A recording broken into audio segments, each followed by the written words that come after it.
Има един много тънък момент, който се пропуска, включително и аз съм бил хванат в него. Когато в Словото ни се казва: искайте каквото и да пожелаете и ще ви се сбъдне. В Словото също ни се казва: ако кажете на тази планина вдигни се и се хвърли в морето и не се усъмните в думите си, всичко това, което казвате, ще се сбъдне. Само че има един тънък момент, който хора пропускат. Аз съм срещал много брати и сестри, които са имали този проблем. Говорили сме, те са казвали: искам това, искам онова, обаче те са виждали, че в продължителното си ходене, в служенето си, изобщо в живота им като християни, не са получавали това, което искат, защото не знаят как да искат. Не случайно в Словото ни се казва, че не знаем как да искаме. Тънкият момент е, когато ние прочетем внимателно стиха и видим, че всяко искане трябва да съответства на това какво Бог иска за нас. Дали това е съобразено според Неговата воля. И затова той казва: ако поискате нещо в Мое име. Какво ще рече, ако поискаме нещо в Негово име? Това означава всичко, което е съобразено с Неговото желание, с желанието на Святия Дух. Защото в Словото имаме стих: по-велик е този, който живее в мен, отколкото този, който е в света. Знаеме стиха, 1 Йоан 4.4. Вие сте от Бога дечица и сте ги победили, защото по-велик е този, който живее във вас, отколкото този, който е в света. И затова Исус казва: ако поискате нещо в Мое име. Това означава всички неща, които Христос иска за нас. Бог има план за всеки един от нас. Обаче, когато нашите искания са съобразени с желанията, които света ни налага, тази система, тази матрица, тогава, ако те съответстват на тези желания, на плътските желания, на желанията, които са, да се каже, с примеси на поход или от плътта и от сатана, тогава това, което ние искаме, е суетно и то няма да се осъществи. Или ако се осъществи, то няма да бъде дадено от Бога и съответно няма да бъде трайно. Защото Словото има стих за това: за тревата, цвета й окапа, тя изсъхна, но Словото на Бог ще трае до века. Нека да го прочетеме. Това е много важен стих, който Исаия 40 глава, 8 стих. Тревата изсъхна, цветът й окапа, но Словото на нашия Бог ще трае до века. Тревата е олицетворение на светските грижи, олицетворение на страстите, олицетворение на идолите, олицетворение на желанията на света, олицетворение на статуса, който света мисли за нормален, който света мисли за добър, който света стремглаво се насочва да постигне. И точно тук идва спънката. Тази спънка, която човек се стреми, изкачва се до така наречения връх, който света определя, че е връх, и след това пада надолу. И падането е болезнено. Аз съм бил в този капан. Много брати и сестри свидетелстват, че са били в този капан.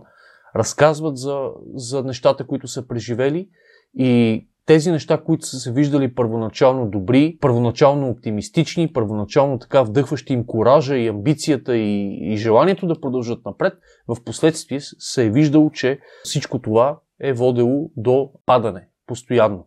Както това е означавало спад в техния успех, така и разочарование на хора, които са около тях. И разбира се, това не е добро свидетелство. Ние трябва да даваме добро свидетелство. Христос каза: по плодовете ще ги познаете. И затова ние трябва да действаме. Благословен да е Бог. И когато действаме, когато искаме, желанията ни трябва да бъдат съобразени с Словото. Затова се казва: искайте каквото и да поискате в Мое име. Тоест, всички неща, които Бог е вложил в нас, всички неща, които Святия Дух е определил за нашия живот. Защото вече има стих за това. Вече не живеем ние, а Христос, който живее в нас. Духа на Христос, който живее в нас. Тогава вече това, което искаме, то ще се осъществи. Даже ще се осъществи много по-бързо, отколкото човек си е представил. Много по-бързо, отколкото осъществяването на суетните амбиции на светски хора. И има стих за това. 1 Йоаново, 3 глава, 22 стих. И каквото и да поискаме, получаваме от Него, защото пазим Неговите заповеди и вършим това, което е угодно пред Него. И това е Неговата заповед. Да вярваме в името на Неговия Син Исус Христос и да се любим един друг, както ни е заповядал. И който пази Неговите заповеди, стои в Него и Той в Него, Има се предвид, ако ти стоиш в Христос, Христос ще стои в теб. И по това познаваме, че Той обитава в нас. По духа, който ни е дал. С други думи, ако ние не вършим тези неща, ако нямаме такива добродетели, не можем да очакваме това, което поискаме да се случи. Защото ние, когато поискаме тези неща, които Духа е вложил в нас, ние няма да се съмняваме. Ние ще знаем на 100%, че това, което искаме, е съобразено със Святия Дух. Ние ще имаме вътрешен мир, вътрешно усещане за това, което е праведно, за това, което е добро, за това, което е наистина според Божия план. И вижте, Божия план е много благодатен. Той е велик. Даже до такава степен е аранжиран да се случи в живота на всеки един човек, защото Господ Исус Христос има план за всеки един човек, толкова е уникален, че даже човек, колкото и да планува в продължение на месеци и години, не може да го измисли. И това, което Бог дава, е вечно. То продължава както тук, така и в вечността. След грабването на църквата, небесния Иерусалим, ще имаме още по-големи богатства. Връщайки се тук след 7 години, след като свърши скръбта, през това време ние ще сме с Господ Исус Христос, всичко, което има стойност на земята, то ще продължи да съществува, даже и ще се апгрейдва, тази хубава българска дума. Така че трябва да вярваме в Него и трябва да вършим това, което Бог иска, а не това, което плътта иска. Тогава вече нашите желания ще бъдат осъществени. Защото хората четат стиха: искайте каквото и да поискате и ще ви се сбъдне. Обаче стиха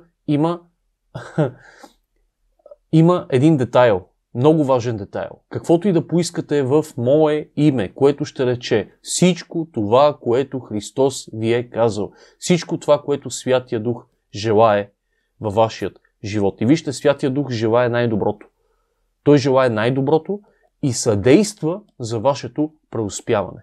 И затова не случайно в Исус Навиев 1 глава 8 стих ни се казва: тази книга на закона да не се отделя от устата ти, но да размишляваш денем и нощем и да правиш всичко, което е написано, нали, перифразирам, да действаш спрямо всичко, което е написано в тази книга, има се предвид Библията, Божието Слово, и така ще имаш добър успех. Следователно, ако не правиш така, няма да имаш добър успех. И в правенето на всички тези неща се включва любовта към братята, действието спрямо Словото, не само да бъдем приематели, да ходим всяка неделя на църква, да слушаме това, което проповедника, пастора ни казва и след това да не правим нищо. Тогава нашето ходене в Бога е суетно. Да, ние ще отидем на небето, ако сме повярвали в Господ Исус Христос, ако сме приели Святия Дух, ако сме се покаяли, ние сме праведни. Но няма да можем да преживеем в пълнота благословенията, които Бог има за нас на земята. Защото се казва както на небето, така и на земята. Както Бог те е благословил горе с изобилие, с добър живот, с палати, с големи улици от злато, с имения, с каквото и да желае човек. Това, каквото и да желае спрямо неговата воля, когато отиде на небето, ще има умножено от това, което е искал на земята. Това, което се е случило на земята, горе ще бъде умножено. И говориме за всички добри неща. Даровете и призванията на Бога са неотменими, без покаяние.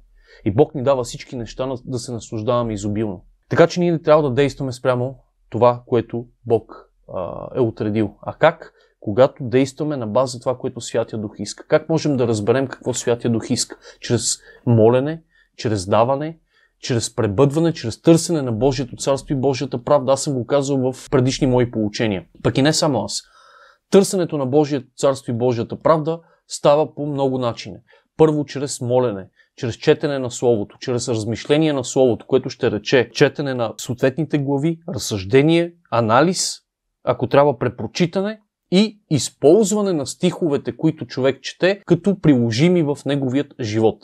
И четенето на Словото и молитвата действат като неразривна връзка. И когато ние четем и когато ние се молим, комплиментарно, допълнително, тогава всичко, което ние искаме да постигнем, то ще бъде реалност. Защо? Защото ние ще знаем какво Бог иска за нас. Какво Бог е отредил за нас. Какви са плановете на Господ Исус Христос за нашият живот. И тогава вече, брати и сестри, уважаеми зрители, нещата ще започнат да се случват.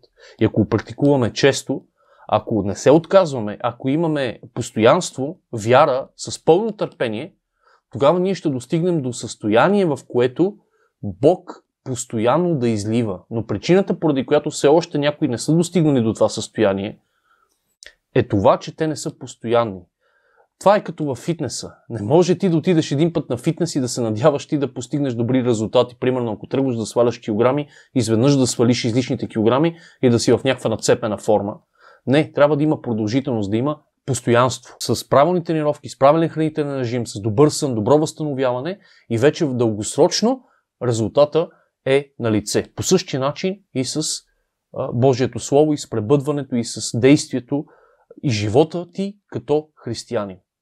И тогава вече ти ще достигнеш до състояние, в което когато поискаш нещо, съобразено със Святия Дух, то ще се материализира моментално. Не говорим само за материални неща, разбира се. Говорим за ситуации, за събития, за случване на нещата в живота в цялостен аспект. Така че стиха е много важно, когато четеме каквото и да поискате в мое име, т.е. всички неща, които Бог е казал, всички неща, които са угодни на Бога. Знаем, че Бог е светлина, Бог е истина и в него няма никаква тъмнина. И съответно в Ефесяни 5 глава 1 стих ни се казва да бъдем поддържатели на Христос. Това, което Христос е правил, това, което е вярвал, това, което е мислил, това, което е говорил, ние да се стремим да бъдем като Него. Не можем да бъдем на 100% едно към едно, но можем да бъдем подобни на Него. И затова Бог е създал човека по Негов образ и подобие. Не същия, по Негов образ. Тоест ние се стремим постоянно. И това са упражнения, това са тренировки.